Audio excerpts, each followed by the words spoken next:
Okay, so today we are joined by someone who operates in the top flight of English rugby, born in Pontypool, grew up in Exeter, still living in Exeter, officiated at the 2019 Rugby World Cup in Japan, RFU Rugby Premiership referee Luke Pearce. Luke, thanks for joining us. Thank you for giving up your time. No worries at all. Brilliant. So it now seems that Zoom and team calls are part and parcel of most of everyone's days. I'm sure you're experiencing with your colleagues in rugby. How are you getting on? How have you found the past few months? Yeah, I think as difficult as anyone's been finding it, really. It's been something that no one have experienced before and hopefully won't go through again. And it puts rugby in perspective. It certainly does that, you know, when we've got tens of thousands of people losing their lives in the UK, that rugby becomes very insignificant. But we're hopefully turning a corner now, sun shining outside, and hopefully we're on the road back to getting rugby back on the pitch. Yeah, fingers crossed. Let's hope that things carry on in the manner we're in at the moment. So before we get into the nitty gritty, we've got 10 quick fire questions on getting to know you. So the first thing that comes into your mind, and often they're one or the other. Ready? Go for it. Okay. Tea or coffee? Coffee. Biscuits or crisps? Biscuits. Films or TV series? Films. Oh, okay. So what was the last film that you watched? We actually watched, my wife and I watched 1917 the other night, which was a pretty good watch. And alongside that was The Darkest Hour just before that.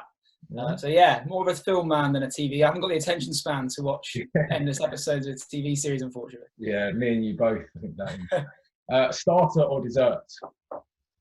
Starter. Meat or fish? Meat. Geography or history?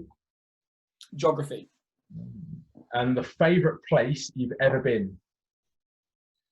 Probably the Maldives. We went there for our honeymoon in 2017. Yeah, so right now we can't travel anywhere. The thought and looking at photos of sat on the beach, sipping a beer is very envious of doing that again. I can imagine, and not a bad place to be either. That's part of the problem. I've got to try and keep my job now to make sure we can afford to go again. Night out or night in? Night out at the moment. Far too many nights in for the last 3 months.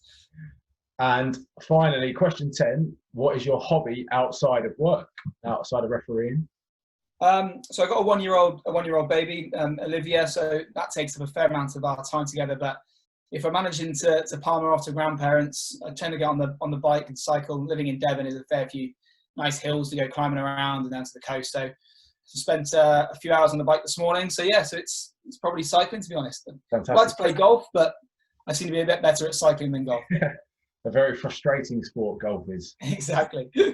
So as we've found in football with a number of our referees, we've been training a fair bit as where the season was cut short. There was a period of carrying on physically, and some people have eased off now and have maybe spent a period of self-reflection, self-analysis of the season. Is that something that's been common in rugby in looking back on footage? Yeah, it's interesting because we actually did a similar exercise.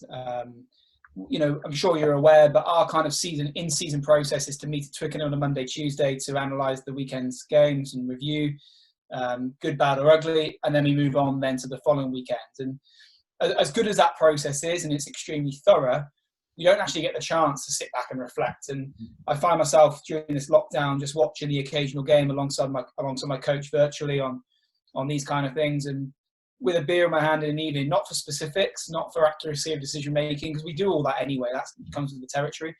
But actually just watching games back and thinking what I could be perceived as. And if I'm a general member of the public, watching it thinking, well, actually that comes across a bit bullish, or that comes across a bit soft. And just trying to remember how it felt in that moment during the game, what it was like on a review, so what the external people thought, but also what I could change then going back in when we start back, hopefully in August. And it's just trying to do the softer side of analysing rather than the actual critiquing.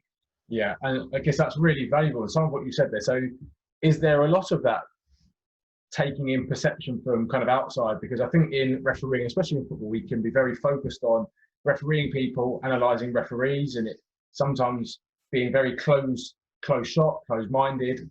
Is there that thought to broaden it outside of just refereeing people? Yeah, definitely.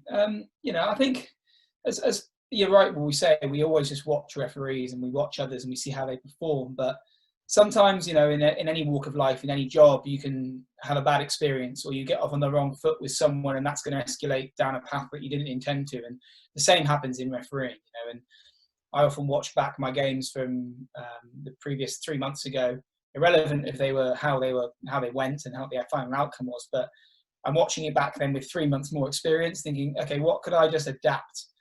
Whether that's how I spoke to someone, whether that's absorbing too much pressure, and just trying to find the right balance. It's never going to be an exact science, but one thing that I'm sure we'll come on to, but in refereeing, especially rugby, we rely on the management quite a bit. And it's just that using what you think will be the best way of managing a situation or a player, or a TMO or a VAR situation. And it's just considering those and how we would adapt thing, or maybe not adapt anything, and think, right, that's best practice and that's what we'll take forward. And yeah, I guess in the world we live in now, and I'm sure that you guys have experienced this far more years ago than we have, but with more and more rugby on TV, our general perception of our performance is already made by the time we walk off the pitch. Yeah. So the sooner we come to realise that and actually accept it, and yes, sometimes they might be totally wrong, but the vast majority of the time, these TV pundits or the millions of people watching, they're not too far off the money. And I think sometimes we have to welcome those views rather than just go into our closed shop referee bubble and think, yeah, okay, that's good penalty, good card, bad card, and actually understand why the public might feel a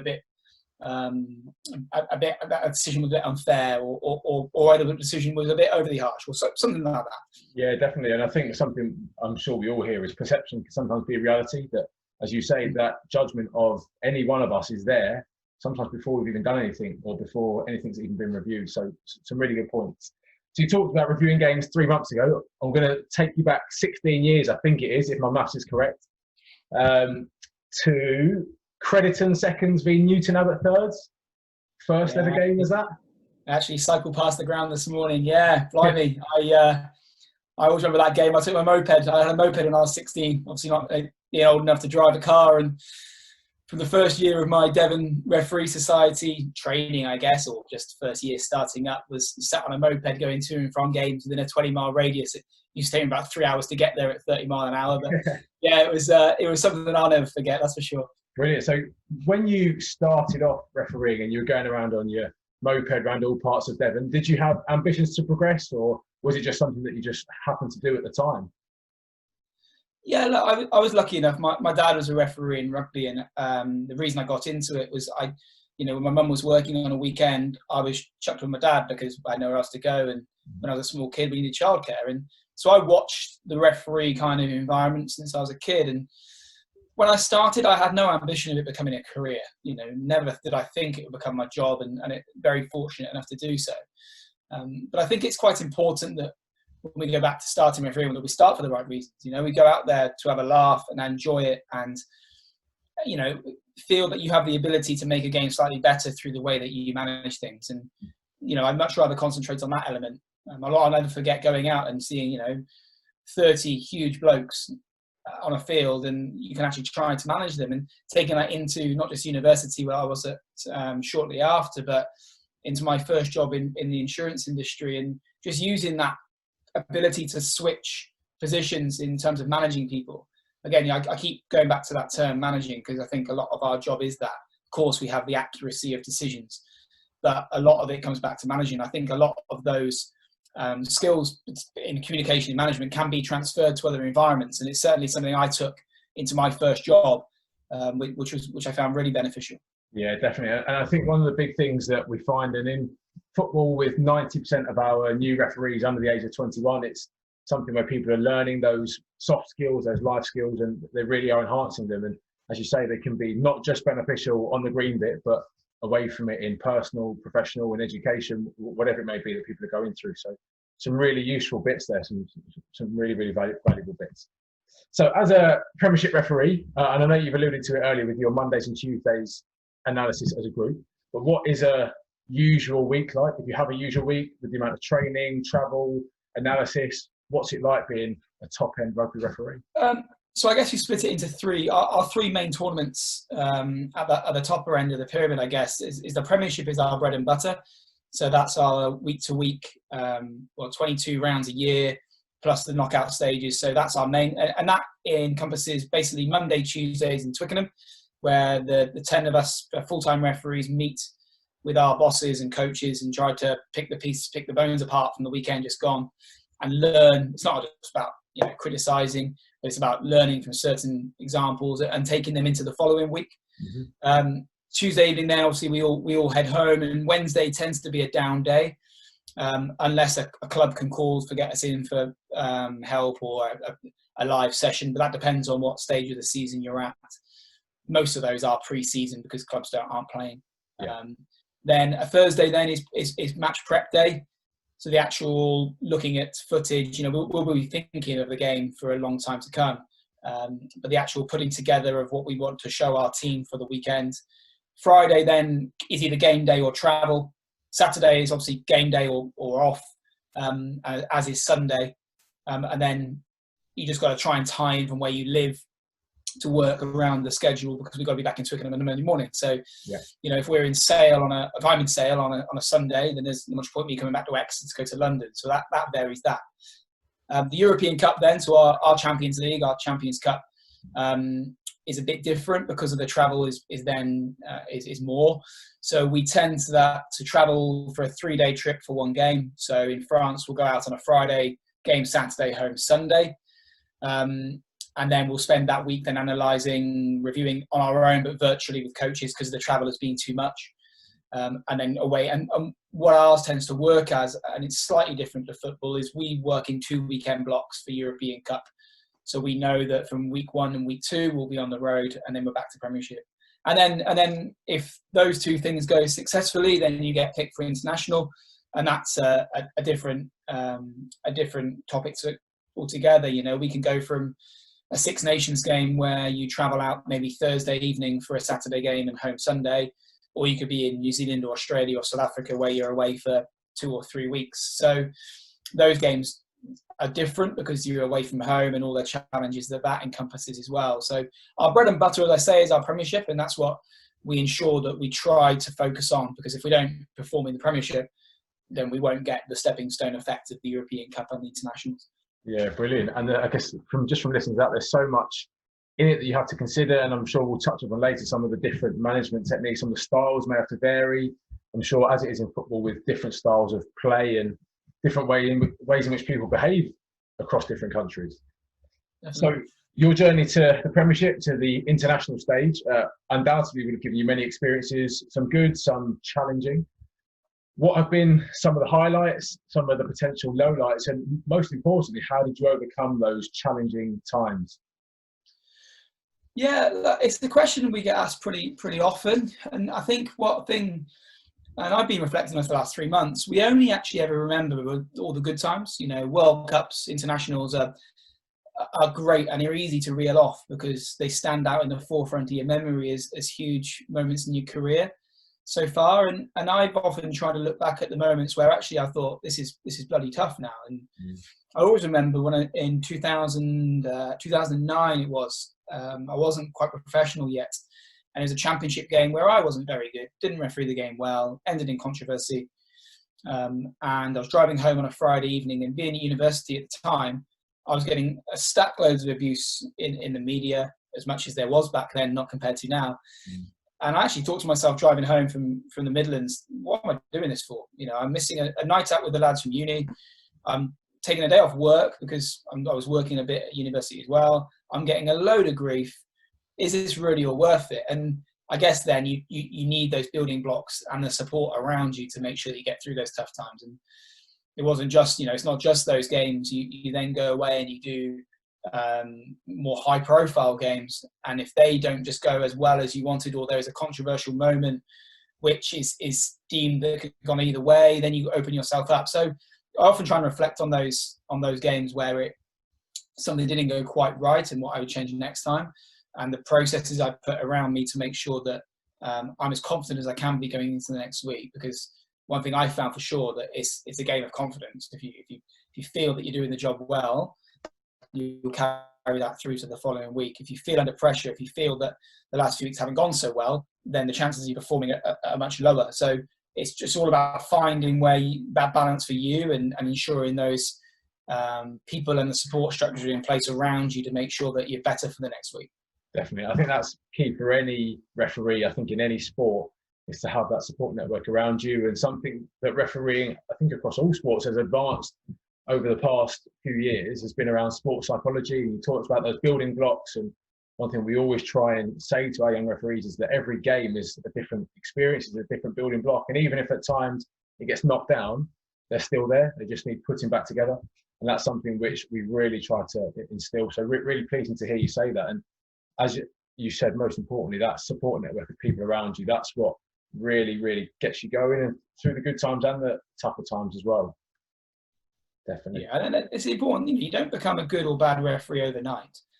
That's one thing that we often chuck these phrases out there, don't we? You're only as good as your last game and all this stuff. But if you're in the Premiership, then you've got through the ranks to become a Premiership referee. If you have a couple of bad games or a bit of a bad blip in the season, it doesn't make you a bad referee. It's enabling then the structure around you to go, right, why did that not go so well? How can I adapt that for next time? And I think that support structure is individual, and especially in rugby, we've got numerous people that you can go to, but it's the relationship you build up with either your coach or a peer, and it's just being upfront and honest. And I always remember a conversation with my coach, 6 or 7 years ago now, and we sat in the summer having a beer in a barbecue. He said, right, what do you think you need to change? And I said, oh, well, I'm doing all right. Don't change anything. And he tore me apart. He ripped me to shreds and built me again. But that was what I needed at that time to fit in with where I was in the rankings, to be honest. So you need to individualize that and be aware that you're not quite as good as you think, but you're also not as bad as you think. And somewhere in the middle is often where you want to be. Yeah, I think that's very wise, very wise advice.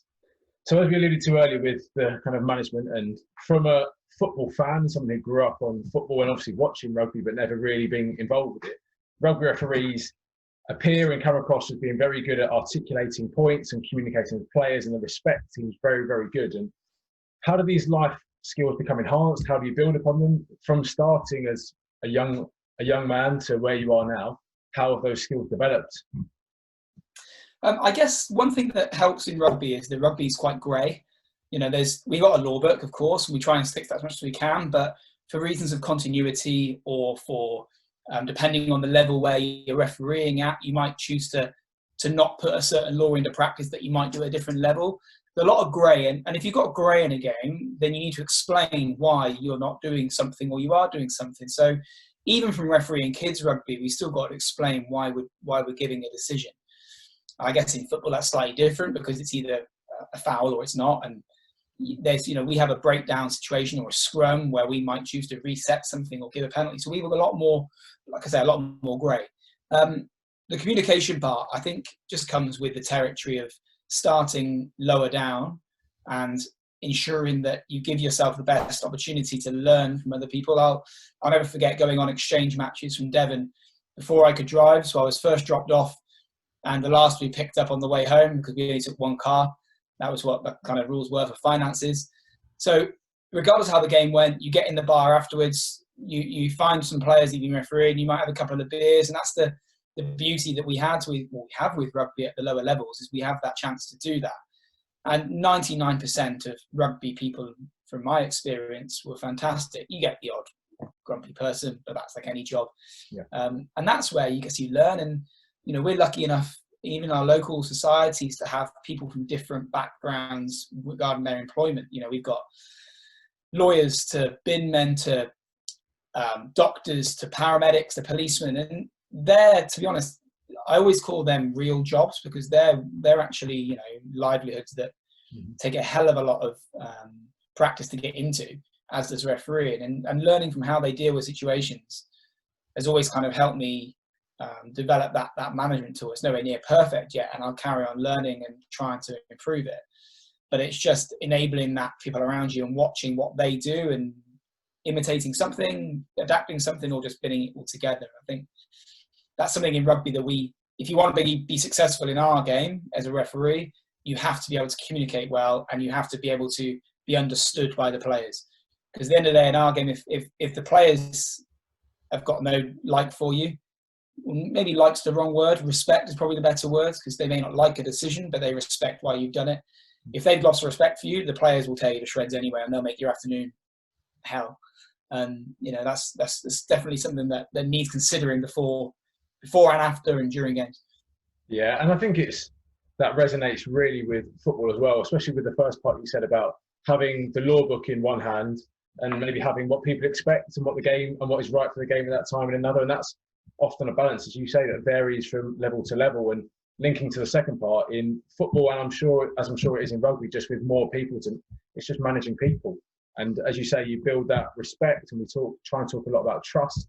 You get the trust of the players, because we're all human, we will all make mistakes. But if you are respected and trusted, I think that trust buys you some leeway sometimes. I don't agree with it, as you said, but I can respect the fact that you've made an honest decision, a decision that's the best endeavours from your position or from your view or with your angle. So definitely, I extend on that as well. Having watched the playoffs last night, the Exeter City games against Colchester, last night you've got a moment of extreme pressure. You've got the second hour extra time where the game's level. Luckily for being from Exeter score and go to the final. But you've got a referee who I haven't come across before, because I don't tend to watch a lot of Exeter City matches. But I watched that game thinking he's getting no flack. Granted, it's no crowd, which always helps, but there's no real flack directed at him. There's certain decisions which people were discussing on TV, but the game will be remembered for Exeter City scoring a good goal to win the match to go to the final. And I guess that's what we always try to aim in rugby, is that we're not the discussion point post-game. And the more high-profile those games, and the more and the tighter and the extra time and penalties and all that stuff, is that can have potential to bring us into the spotlight. And watching that last night, I thought that's exactly, when we go back, hopefully in August, that's exactly what we want to do. We want to walk off that field with people elbowing or high-five and whatever they're doing now, but remembering the match and actually what's next, rather than what a terrible decision.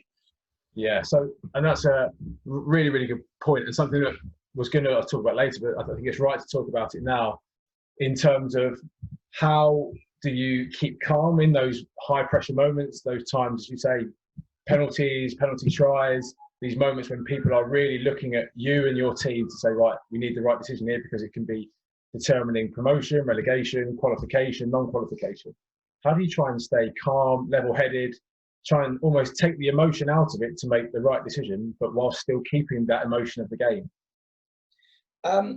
It's a lot of different ways we practice it, but for me it's experience. And the more I've experienced those pressure moments, then the next time that happens, I know I've been there and how I can action it. And I'll never forget my first big international, my first tier 1 international was in New Zealand a couple of years ago, New Zealand and France. And if you ever want an example of how emotion can influence a decision, the game was going really well, no dramas at all. My first big test at Eden Park, refereeing the All Blacks, and I threw out a yellow card for a very soft high tackle against a French player, rather than actually taking my time. One thing that I've put into practice since then is just taking time on every big moment and welcoming everyone's kind of views on my team. It's easy as a referee to say, right, I've seen X, I'm giving this, and these are the reasons why. And hopefully we're at that level because our gut feel is correct the majority of the time. But on occasions it won't be. My example in New Zealand, it wasn't. It should have just been a penalty. And again, I go back to my previous point, that brought me into the spotlight, which wasn't necessary. So it's learning from that and going, right, when that happens again, at the World Cup, when I was on a TMO decision, which was tricky, right, how do I welcome my teammates' views rather than just dismissing them because I'm in the middle? And it's all about learning and being gone through that before and practicing that and knowing what you would do next time better. Yeah, and that time is often invaluable, as you say. It's time that sometimes we'll look back and go, if only I bought myself a few seconds, which actually we had at the time. So yeah, I can definitely relate to that, as I'm sure that referees at every level can. There's always a time where we go, if only I'd taken that time. And with that information you get from your team, I guess, and something in football where the information that is given to the referee is only ever information. None of it's ever, you have to do this, you have to do that. It's information for you to take on board and process, because you may go, thank you very much, but I'm going to stick with my original decision. Or actually, you might go, your view, your perception is actually better than mine at that moment. Definitely. And then one thing that I say we as a collective of English refs, because they're my colleagues, I guess, one thing that we always try and create is that teamwork atmosphere off the pitch. We're all professional referees. We should know how to referee pretty well because it's our career and our job. We should know the law book inside out because it's our job. But one thing you have to create is that environment for people to want to support you and want to work with you. And in those real battle moments, I worked a lot with Wayne Barnes, our leading ref at the moment, and we were together in the quarterfinal of the World Cup. And we barely really had to brief, like we normally give a brief before a game or a day before a game. We barely had to do it because we had that relationship already, that I knew what he wanted from his body language. He knew that I knew my role inside out. And that's the kind of atmosphere you want to create. The Champions League last year or year before, I was refereeing a game at Racing Metro in Paris, Racing in Toulouse, and it was a hell of a game. Not a great deal of me having to do much to make it good. The players were just fantastic. Skill level was great. But the thing I'll always remember walking away from that is I had two blokes on the side running touch for me who were my very good mates. I had a fourth and fifth official good mates and a TMO who was a good mate. And I know that they had my back, so much so the final decision of the game, which would have swung the result the other way and wrongly, my assistant ref said, "No, Luke, that's wrong. It's a penalty." And it's having that trust and empowering your team that you've got that atmosphere, and it's something that we try really hard to do. Of course, as a referee, you want to be in the middle. Of course, you want to be in the middle of every final of every big game. But selection is selection. That's for management to do. And once that's done, then it's down to you to be a team player and work with your team to get the best outcome. Yeah, definitely. And sometimes it's brave as the referee to invite in conversation, to invite in answers, opinions from elsewhere. And it takes a strong referee, a confident and a brave referee to take that on board and then make their decision on the back of it. So I think in football, we can all definitely resonate to that without doubt. So as I alluded to, we have a number of young new referees. The majority of our new referees will be young people who will be facing lots going on in lives, going into further education, finding their feet in work, etc., etc. And also, you started refereeing at the top level as a young man, as we alluded to earlier. If you could go back 10 years to yourself back then, what advice would you give to a young Luke Pearce out refereeing that you now have in hindsight? I guess I was the kind of changing the wind in refereeing in rugby a little bit after Wayne came through as a young lad as well. But they started employing us younger and younger to try and get us that experience. And the only problem is when you make someone feel very good about themselves and that they're very good, is you can tend to believe that. And probably for the first couple of years, I actually believed I was better than I was, rather than thinking, right, well, I've got a contract, I've got a job for the next couple of years at least. What can I do to improve? Rather than just thinking I'm the bee's knees because I've attained that level. And when I think back to some of the mistakes I made, which we're all human, we all make mistakes. Some of those mistakes could have easily been eliminated by either my match prep or by my reviewing or just watching games back as I do now or watching more rugby. Our game understanding at 21, when I was 21, when I started in the Premiership, I couldn't have had a great game understanding. I never played at a professional level. I was only refereeing for 4 or 5 years since then. So my game understanding was never going to be that of a 30-plus person who's involved in rugby. So if I had my time again, I'd have watched more rugby. I'd have got out there and spoken to more coaches and players and just tried to get a better feel. Because I was then playing catch-up and, you want to put yourself in the best position. Did I do that? Possibly not. But it meant that I now have adapted that massively. And my week to week.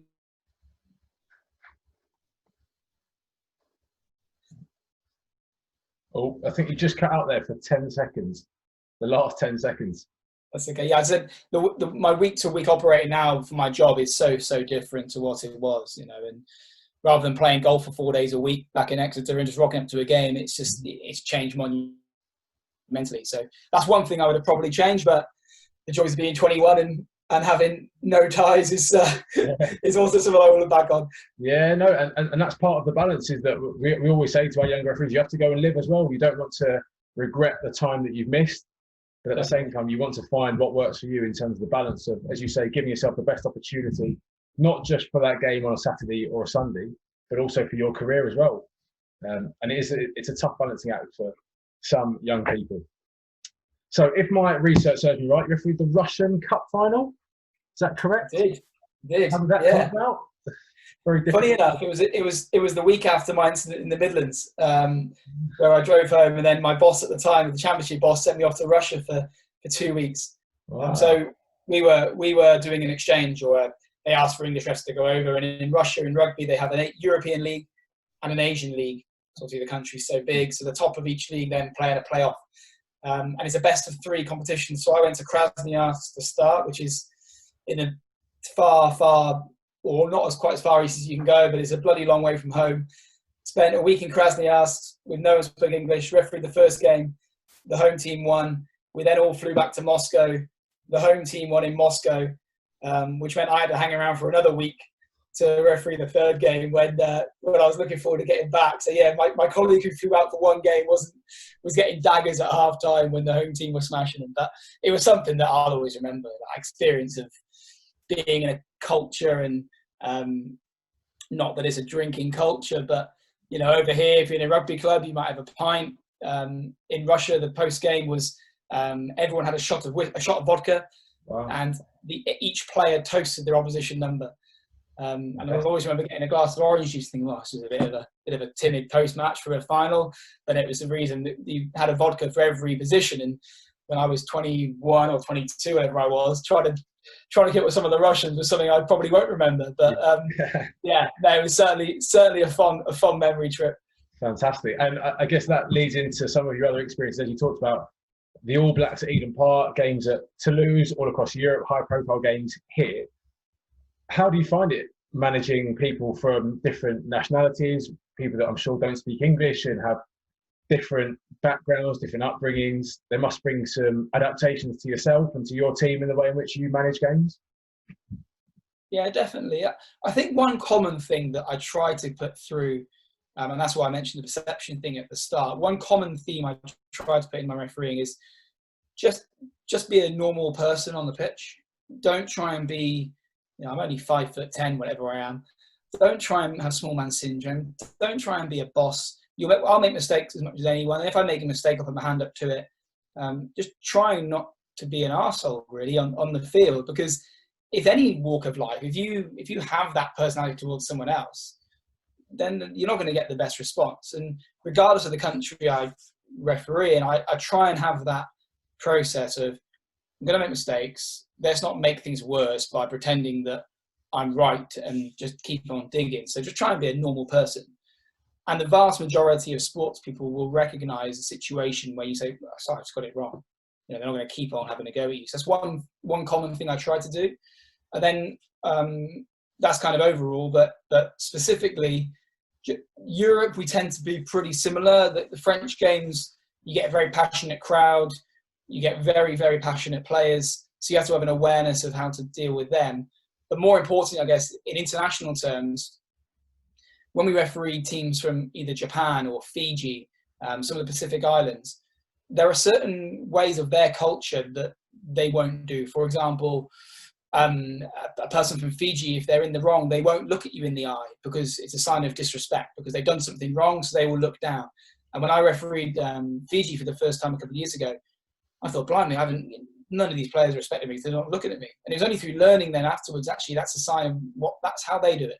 It's not like over here in the UK where we get players to look at us because that's how we've been brought up as a kid. You know, you get told to look at your parents, and it's having an awareness of that balance in different cultures around the world, along with the common theme of just being a normal person regardless of the situation, which at times is hard.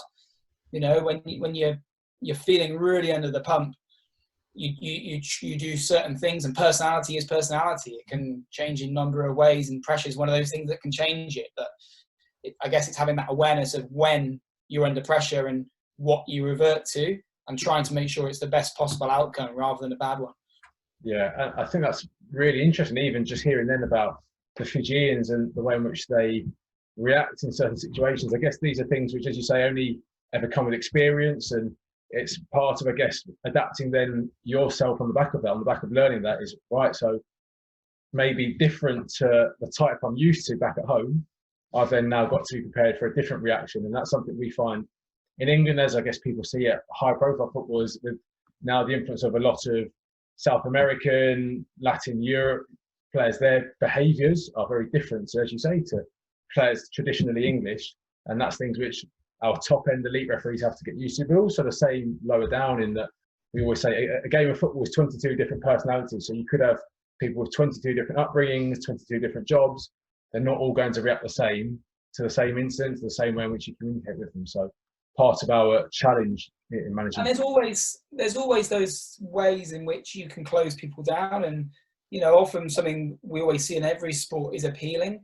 And I guess it's how we deal with that. And I know you mentioned South America, you know, having refereed in Argentina and Uruguay and places like that.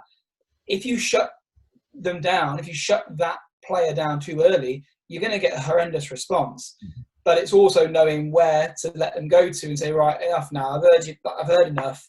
Here's how I'm going to do it. And it just, you need to adapt to that situation.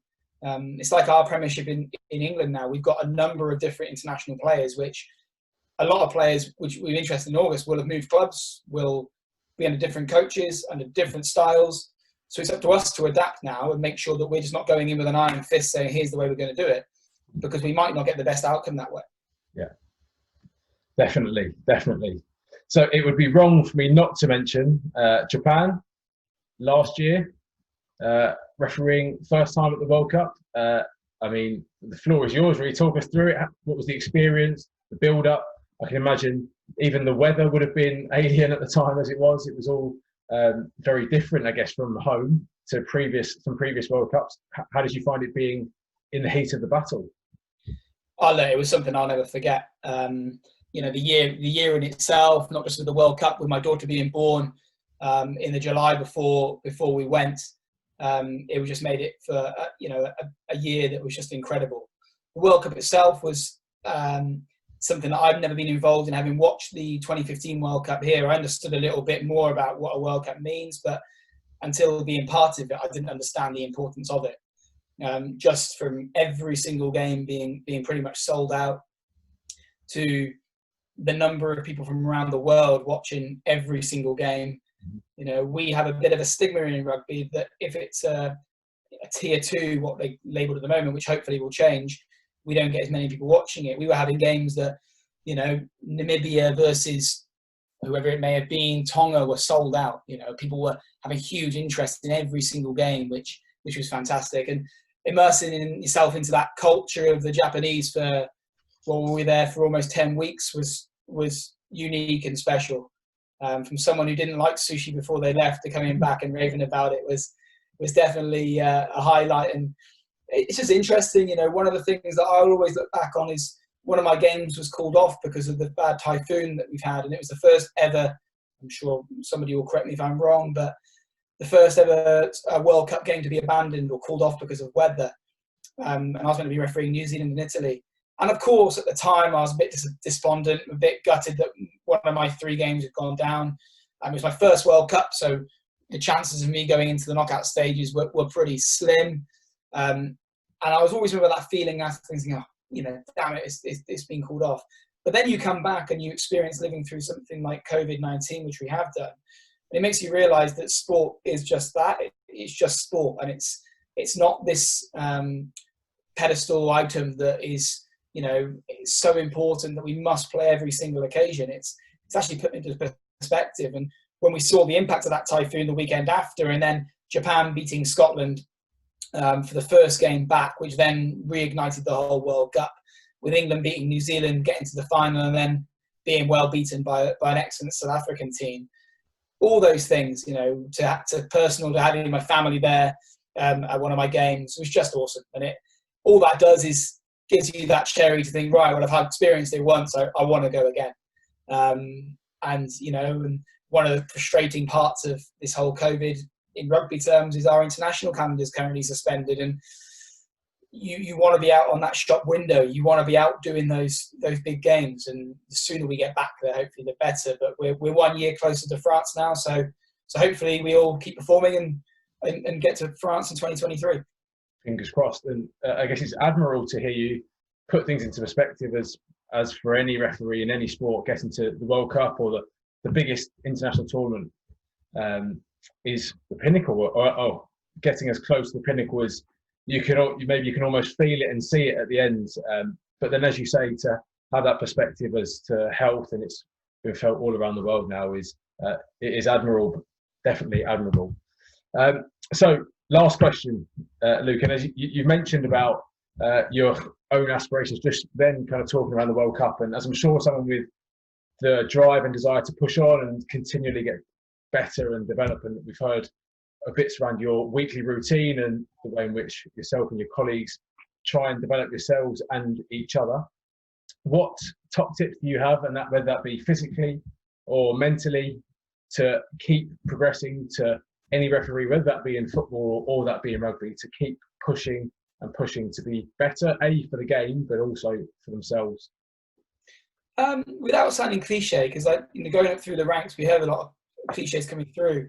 One thing I'll always take forward now is treating every game with the same level of importance. So whether that be a kids game on a Sunday, whether it might be a Premiership game on a Friday night, whether it be an international or Six Nations game, it's going into every single game with an idea of what you want to get out of it.